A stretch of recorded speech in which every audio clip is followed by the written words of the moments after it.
Hi అండి. అందరికీ నమస్తే అండి. Welcome to Prashanthi cooking and health అండి. నేను ప్రశాంతిని. ఈరోజు వీడియోలో ఈ వర్షాకాలంలో అన్నం ఊరికే చల్లగా అయిపోతుంటుందండి. ఓవెన్ ఉండేవాళ్ళు వేడి చేసుకొని తింటుంటారు. ఓవెన్ లేని వాళ్ళు ఎప్పుడు కావాలో అప్పుడు వేడి చేసుకోవాలంటే ఇలా చల్లబడిన అన్నాన్ని చాలా సింపుల్గా వేడి చేసుకోవచ్చండి.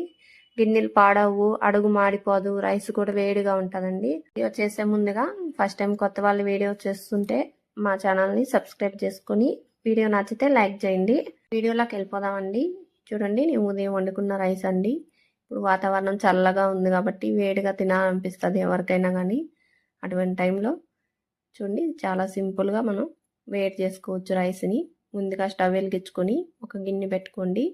ఈ గిన్నెలోకి ఒక గ్లాసు వాటర్ లేదా 1.5 గ్లాసు నీళ్ళు దాకా పోసుకోవచ్చండి. ఇప్పుడు ఆ వాటర్ 1 నిమిషం దాకా వేడి చేసుకోండి. అలా వేడవుతుంటే ఇప్పుడు మీరు తినబోయే అన్నాన్ని పళ్ళెంలోకి తీసుకొని ఇప్పుడు ఈ పళ్ళెంని ఈ గిన్నె మీద పెట్టుకోవాలండి. ఇలా నీట్గా పెట్టేసుకొని పైన ప్లేట్ పెట్టుకోవాలండి.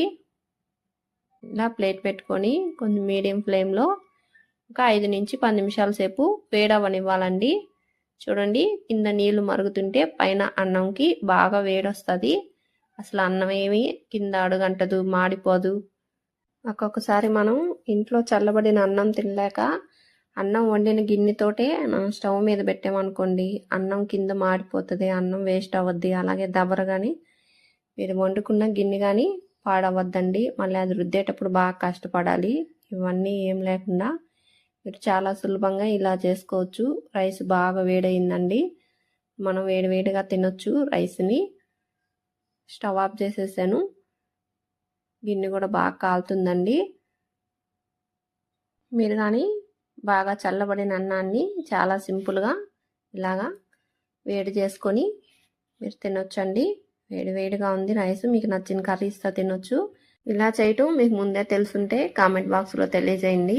ఇటువంటి వీడియోస్ మరిన్ని చూడాలి అంటే మా ఛానల్ని సబ్స్క్రైబ్ చేసుకోండి. పక్కనే ఉన్న బెల్ బటన్ని క్లిక్ చేస్తే నేను పెట్టిన వీడియోస్ మీకు నోటిఫికేషన్ ద్వారా వస్తాయండి.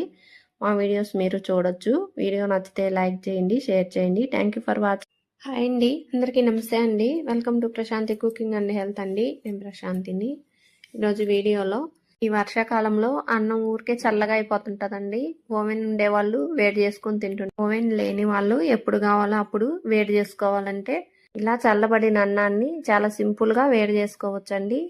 గిన్నెలు పాడవు, అడుగు మాడిపోదు, రైస్ కూడా వేడిగా ఉంటుందండి. వీడియో చేసే ముందుగా ఫస్ట్ టైం కొత్త వాళ్ళు వీడియో చేస్తుంటే మా ఛానల్ని సబ్స్క్రైబ్ చేసుకొని వీడియో నచ్చితే లైక్ చేయండి. వీడియోలోకి